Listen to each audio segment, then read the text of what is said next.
Hola, qué bueno es que juntos podamos estar una vez más para estudiar la Biblia. Recibe un abrazo virtual y mis mayores deseos de que las bendiciones de Dios siempre estén sobre tu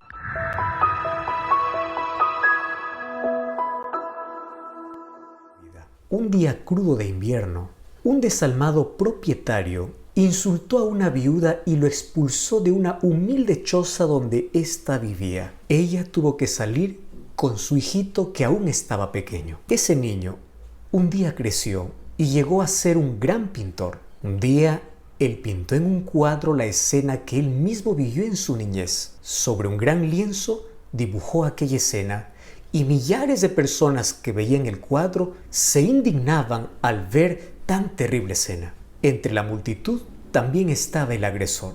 Cuando vio el cuadro se puso a temblar, así que se acercó y ofreció una fabulosa suma de dinero para adquirirlo y luego destruirlo. Sin embargo, nada funcionó. El hombre estaba al descubierto. De la misma manera, todos los seres humanos hoy estamos viviendo un juicio delante de Dios.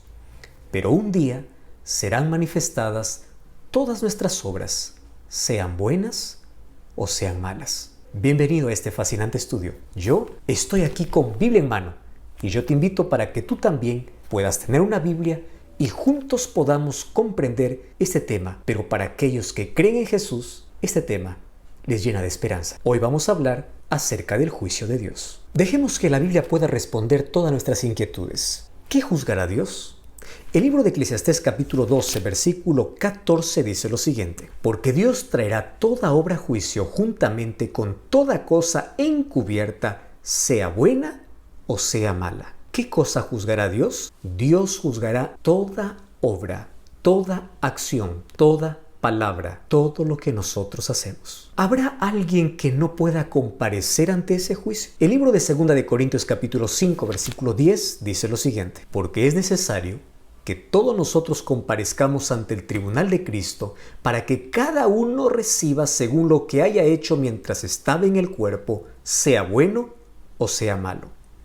La expresión mientras estaba en el cuerpo significa mientras éste estaba vivo. Entonces la respuesta para esta pregunta es: todos compareceremos ante el tribunal divino.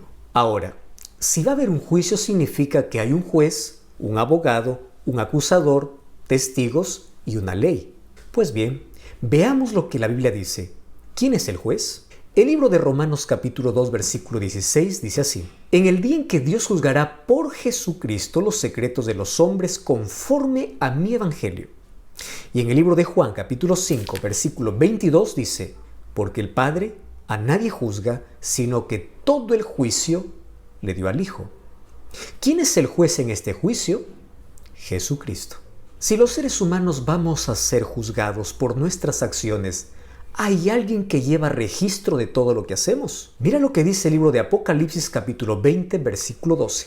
Y vi a los muertos, grandes y pequeños, de pie ante Dios, y los libros fueron abiertos. Y otro libro fue abierto, el cual es el libro de la vida, y fueron juzgados los muertos por las cosas que en ellas estaban escritas de acuerdo a sus obras. La Biblia nos habla de que todas nuestras acciones, todas nuestras obras y palabras están registrados en libros celestiales. Para que el juez pueda dictar una sentencia, tiene que haber una ley que pueda condenarlo. ¿Cuál es la ley o cuál es el código por el cual toda la humanidad será juzgada? El libro de Santiago capítulo 2 versículo 12 dice así: así hablad y así haced como los que habéis de ser juzgados por la ley de la libertad. ¿Mas cuál es la ley de la libertad?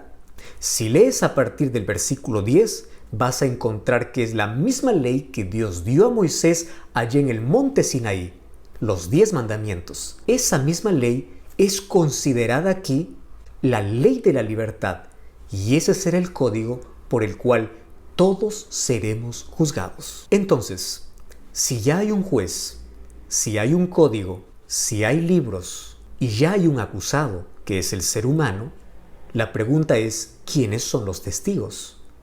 El libro de Mateo capítulo 18 versículo 10 dice así: mirad que no menospreciéis a uno de estos pequeños, Porque os digo que sus ángeles en los cielos ven siempre el rostro de mi Padre que está en los cielos. ¿Quiénes son los testigos en este juicio? La Biblia dice que son los ángeles. Sin embargo, no puede existir un juicio donde solamente haya un acusado, testigos y un juez. Tiene que haber un abogado. ¿Y quién es el abogado en este juicio? La Biblia dice en el libro de Primera de Juan capítulo 2, versículo 1. Hijitos míos, estas cosas os escribo para que no pequéis.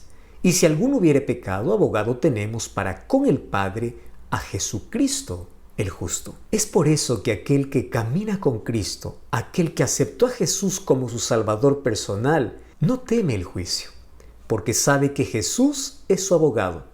Y aunque finalmente sea nuestro juez, Él ahora nos defiende y ahora nos perdona. La pregunta es, ¿cómo yo puedo pasar absuelto este juicio?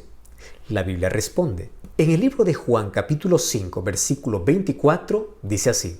De cierto os digo que el que oye mi palabra y cree al que me envió, tiene vida eterna, y no vendrá a condenación, porque ha pasado de muerte a vida. ¿De qué manera nosotros podemos pasar este juicio? Oyendo la palabra de Dios y creyendo en Jesús. Cuando coloco mi voluntad en armonía con la voluntad divina, entonces el juicio representa para mí esperanza, porque sé que yo tengo un abogado intercesor que es Jesús. Ya te diste cuenta que ningún argumento es mío.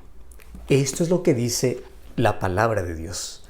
Entonces, ha llegado la hora de tomar una decisión. ¿Qué es lo que tienes que hacer? Si la sentencia final del juicio tiene que ver con vida eterna o muerte eterna, significa que hoy debo tomar una decisión importante. La decisión de colocar mi vida en armonía con la voluntad divina a través de su palabra y aceptar a Jesús como mi Salvador personal. Y como dice Eclesiastés 12:13, el fin de todo el discurso oído es este: teme a Dios y guarda sus mandamientos, porque esto es el todo del hombre. Yo te invito para que hoy puedas aceptar a Jesús como tu abogado y que puedas respetar y guardar los mandamientos de Dios, porque finalmente por ese código seremos juzgados. Somos salvos por gracia, pero juzgados por obras. La gracia y la obediencia siempre se armonizan. La gracia y la ley no están en discusión. Nada mejor que poder creer en la palabra de Dios y pedir que Jesús sea nuestro abogado, nuestro intercesor y caminar haciendo su voluntad y guardando sus mandamientos. ¿Tú aceptas esta verdad en tu corazón? ¿Aceptas a Jesús como tu abogado y tu único intercesor? Felicitaciones. Yo quiero orar contigo. Querido Dios, hoy aceptamos a Jesús como nuestro Salvador y queremos que puedas colocar tu ley en nuestro corazón y que nuestra obediencia sea el resultado de tu gracia transformadora en nuestra vida, porque somos salvos por tu gracia, pero tu gracia nos capacita para obedecer tu ley. Permite que en este juicio, aun cuando tengamos al enemigo como nuestro acusador, podamos finalmente ser absueltos porque tenemos a Jesús como nuestro intercesor. Colocamos nuestra vida en tus manos en el nombre de Jesús. Amén. Felicitaciones por tan linda decisión. Nos encontramos en la próxima lección.